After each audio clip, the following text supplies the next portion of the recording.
All right, we'll start in the back with Rick. Hey, Coach, particularly on defense, why do you feel like the in-game adjustments did not work in the second half against Missouri? It starts, obviously always starts with us as coaches. We didn't get, obviously the adjustments that we thought we needed. We didn't get them done at the level we needed to. And then, with the players, I thought, going into, obviously game 10, we were great at pre-snap communication. That's one of the reasons we felt like we started playing better on defense. And I thought that didn't go well, particularly in the second half as far as recognizing formations and being able to adjust to them. And we have to get better at that. And that's at all three levels, from the D-line, linebackers, and secondary, where we were not on the same page, a couple times. And you got to give Missouri credit. They were able to take advantage of it when we weren't as sound as assignment-wise as we needed to be. David?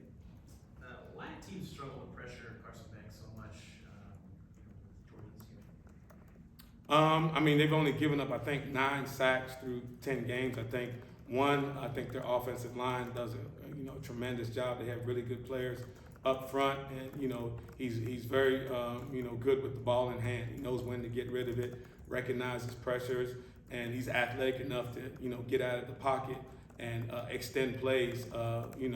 Which is something that obviously teams are going to struggle with because of their athletes that they have on the perimeter. When you go with the tight ends and the wideouts and even the running backs in the passing game, he's got some great outlets, but he can extend plays and he recognizes defense's intentions pre-snap. So I think it all starts with him. He's doing a really good job.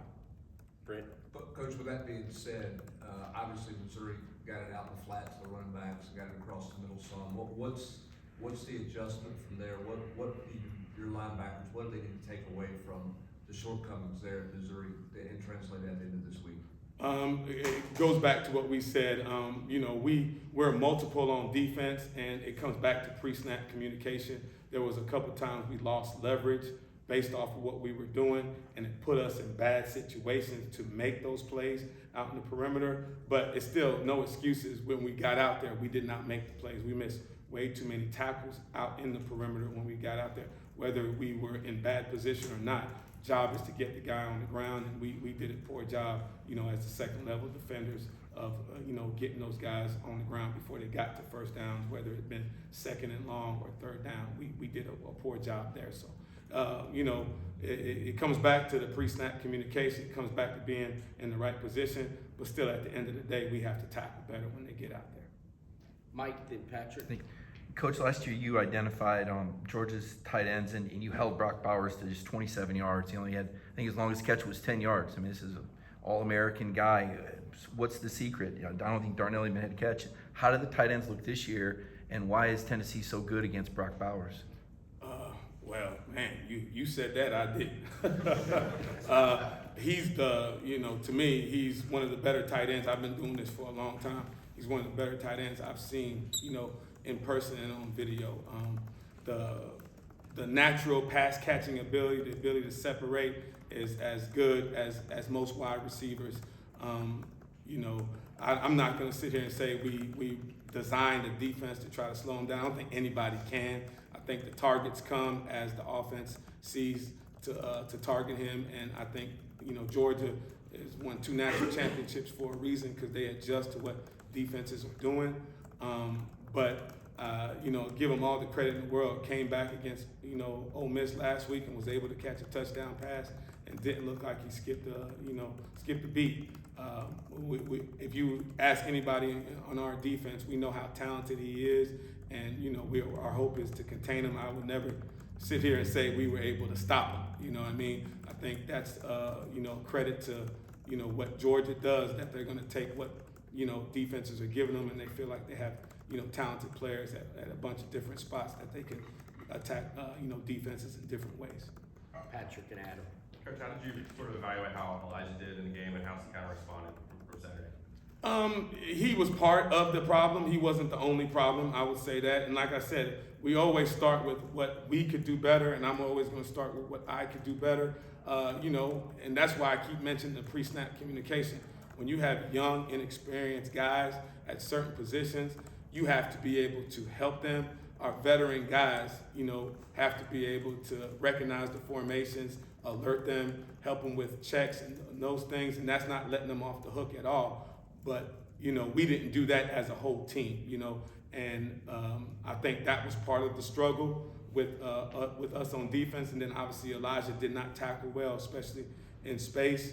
And, we always reevaluate everything that we're doing, starting with us as coaches. How can we make it easier for them? What can we do better to put them in better position to be successful? But he understood, some of the mistakes that he made and some of the miscues that really led to big plays. And I expect him to come back and bounce back in a big way this week. In the defense that y'all played most of the night, was the box lighter in this game than it had been before? And secondly, did Missouri have a lot of exotic looks? Is that why the pre-snap communication was off? No, and I give Coach Drinkowitz and that offensive staff all the credit in the world too. I'm not gonna take away from what they did, because they did put us in some situations where we lost leverage and we felt like we didn't get an extra hat to the run game. But we're like I said, we're multiple. We do a lot on defense, and we've played with light boxes before where guys have to end up beating a block because the numbers don't always match up. We're not always just an 8-man or a 7-man front where we bring an extra guy in. That we feel like that's one of the reasons we've had a little bit of success this year, is because we've been multiple and we've been able to stop the run with lighter boxes.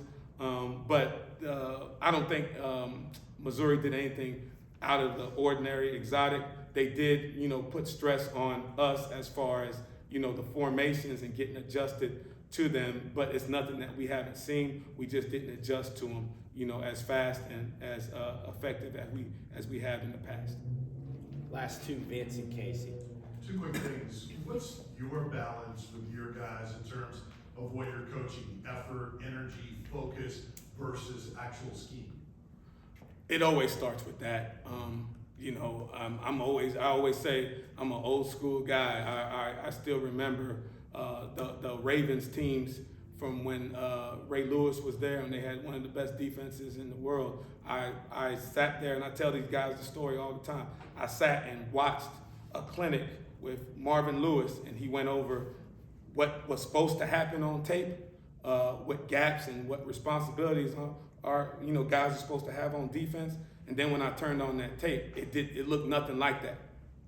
But when the ball was snapped, they had 11 guys going to the ball with extreme effort and playing with relentless effort, and that made up for it. And we always gonna, and I say we, us as a staff, starting with Coach Heupel, are always gonna put a premium on max effort and playing with relentless effort, because that's gonna overcome some of the blocking schemes. There's good coaches everywhere. They're gonna diagnose what we're doing, and they're gonna obviously formulate some offenses to put us in bad situations.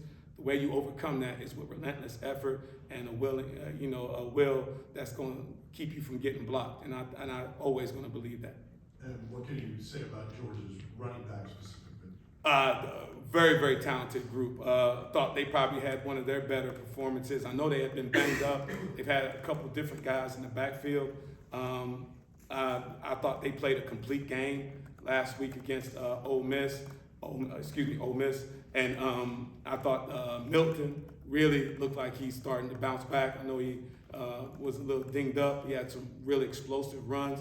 And I've been saying since last year, I think the Dejon Edwards kid doesn't get enough credit for how well he runs the ball. You can tell there's a high trust factor with him. They put him in critical situations, and he does an unbelievable job, one cut and making the first guy miss. I think, they've had a high standard at running back, these last couple of years. I don't see any difference, this year. Is the pre-snap communication easier to execute at home at all? You know what? It's funny that you asked that question, because it's literally, when we're on defense, it's louder at home.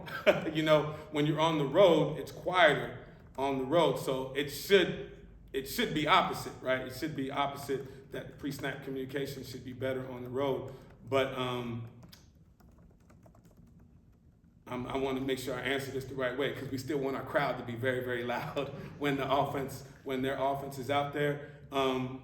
It's one of those things where I think the chaos that's at Neyland, I think it stresses the offense some too. So the pre-snap communication is still at a high level at home, and we have to go a little bit above and beyond to get that communication. And I think that might make us better where when it's on the road and their crowd does a good job of, staying a little more quiet when the offense is out there, we have to still do a great job. And, it's one of those things where, and maybe because of the intensity of the situation at home, we do a better job, but we still need to do a better job on the road. I don't know if that answers your question. Thank you, Coach. All right. Appreciate it. Thank you.